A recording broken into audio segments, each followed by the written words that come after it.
اعوذ باللہ من الشیطان الرجیم بسم اللہ الرحمن الرحیم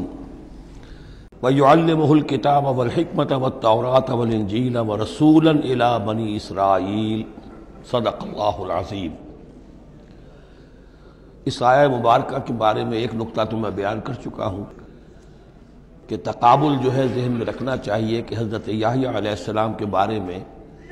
ان کے لیے جو بھی توصیفی کلمات اللہ تعالیٰ نے ارشاد فرمائے ان میں آخری ہے نبیم من الصالحین، اور حضرت عیسیٰ علیہ السلام کے لیے یہاں پر جو الفاظ آئے ہیں وہ رسولاً الی بنی اسرائیل، اس کو نوٹ کر لیجئے، پھر آئندہ چل کر اس کے اور بھی حوالے آئیں گے۔ دوسری بات جو نوٹ کرنے کی ہے وہ یہ کہ کتاب اور حکمت اور تورات اور انجیل، ان چار چیزوں کے مابین جو تین واو آئے ہیں ان میں سے دو واو عطف ہیں، ایک واو تفسیر ہے۔ اللہ ان کو سکھائے گا کتاب اور حکمت، یعنی تورات اور انجیل۔ یہ درمیانی واو جو ہے یہ یعنی کے معنی میں ہے، اس لیے کہ جیسا کہ میں کئی مرتبہ پہلے بتا چکا ہوں، تورات میں صرف احکام تھے، حکمت نہیں تھی۔ انجیل میں صرف حکمت ہے، احکام نہیں ہے، اور اسی نقطے کو سمجھ لینے سے ساری گتھی حل ہوتی ہے، اور اگر اسی کو نہیں سمجھا ہے لوگوں نے تو پھر بہت ان کے ذہنوں میں پریشانیاں رہتی ہیں۔ تو اس مقام کو نوٹ کیجئے، وَيُعَلِّمُهُ الْكِتَابَ وَالْحِكْمَةَ، اللہ اسے سکھائے گا کتاب بھی اور حکمت بھی،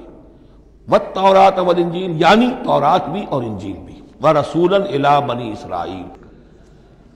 انی قد جئتکم بآیۃ من ربکم۔ ابھی تک گفتگو ہو رہی تھی کہ حضرت مریم سلام علیہا کو یہ ساری خوشخبریاں اللہ تعالیٰ کی طرف سے دی گئی۔ اب یوں سمجھئے، to cut a long story short, درمیان کا وقفہ، ان کی ولادت ہوئی، وہ پلے بڑھے، وہ ساری تاریخ بیچ میں سے حذف کر کے نقشہ کھینچا جا رہا ہے اب کہ حضرت مسیح علیہ السلام نے اب اپنی دعوت کا آغاز کر دیا ہے۔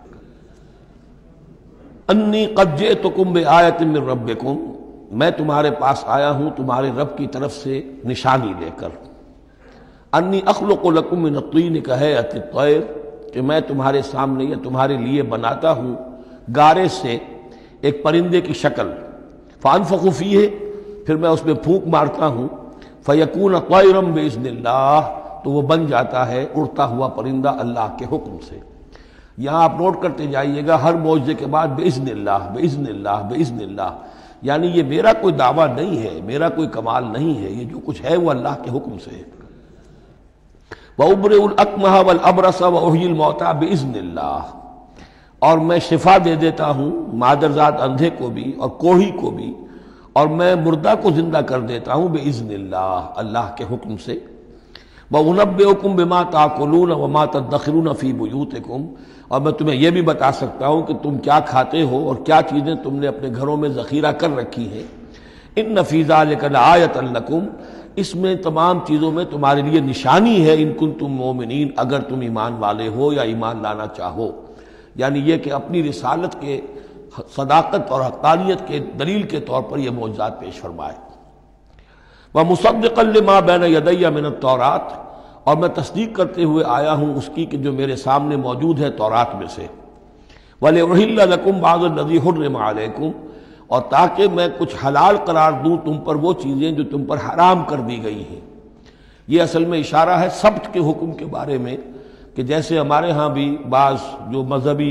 مزاج کے لوگ ہوتے ہیں ان میں پھر بڑی سختی پیدا ہو جاتی ہے، غلو کرتے چلے جاتے ہیں دین کے احکام میں۔ تو سبت کے حکم میں یہودیوں نے اس حد تک غلو کر لیا تھا کہ کسی مریض کو دعا کرنا اس کے لیے کہ اللہ اس کو شفا دے دے، یہ بھی نہیں کرنا، کچھ نہیں کرنا، کوئی کام، گویا کہ یہ بھی دنیا کا کام ہے۔ لہذا اس کی ایک انتہا تک وہ پہنچ گئے تھے جن کو آ کے حضرت مسیح علیہ السلام نے پھر اس کی وضاحت کی کہ یہ چیز کے اس کی تقاضوں میں شامل نہیں ہے۔ وَجِئْتُكُم بِآیَةٍ مِّن رَبِّكُمْ، اور میں تمہارے پاس لے کر آیا ہوں نشانی تمہارے رب کی طرف سے، فَاتَّقُوا اللَّهَ وَأَطِیعُونِ، پس اللہ کا تقوی اختیار کرو اور میری اطاعت کرو۔ ان اللہ ربی و ربکم فاعبدوہ، یقیناً اللہ ہی میرا بھی رب ہے اور تمہارا بھی رب ہے، پس اسی کی بندگی کرو۔ ھذا صراط مستقیم، یہی سیدھا راستہ ہے۔ آپ کو یہی الفاظ ملیں گے سورہ مریم میں انشاءاللہ۔ فلما احس عیسیٰ منہم الکفر، اب پھر دیکھیے وہی درمیانی وقفوں کو چھوڑتے ہوئے یہ دعوت میں کتنا عرصہ لگا، کئی سال کے بعد اب مخالفت ہوئی، اور مخالفت ہوئی ان کے علماء کی طرف سے۔ یہود کے جو علماء تھے شدید ترین مخالفت انہوں نے کی، ان کی مسندوں کو خطرہ ہو گیا، ان کی چودراہٹیں جو ہے وہ خطرے میں پڑ گئی، تو انہوں نے مخالفت کی، اور اس وقت تک ظاہر بات ہے کہ یہودیوں پر ان کے علماء کا جو ہے اثر و رسوخ بہت زیادہ تھا۔ فلما احس عیسیٰ منہم الکفر، جب عیسیٰ نے محسوس کیا ان سے کفر کی شدت کہ اب یہ مخالفت پر تل گئے ہیں، قال من انصاری الی اللہ، تو انہوں نے ایک پکار لگائی، ایک ندا دی، ایک دعوت عام دی، کون ہے جو میرے مددگار ہے اللہ کی راہ میں؟ یعنی اب جو کشاکش ہونے والی ہے، جو تصادم ہونے والا ہے،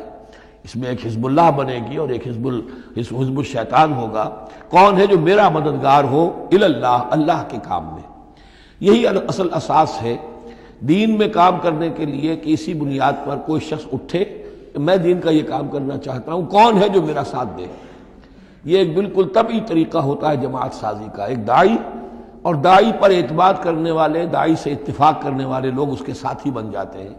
ساتھی اس کے ذاتی اعتبار سے نہیں ہوتے، اس کی حکومت قائم کرنے کے لیے نہیں، اللہ کی حکومت قائم کرنے کے لیے،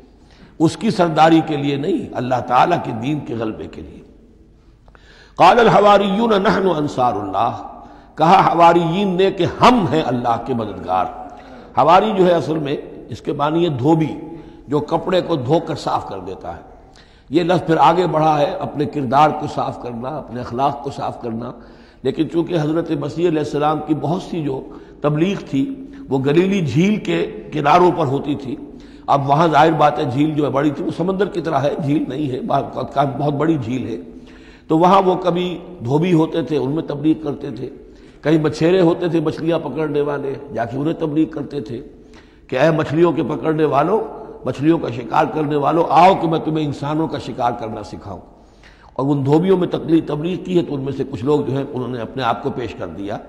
قال الحواریون نحن انصار اللہ آمنا باللہ، ہم ایمان لائے اللہ پر، واشہد بأننا مسلمون، تو آپ بھی اب گواہ رہیے گا کہ ہم اللہ کے فرمانبردار ہیں۔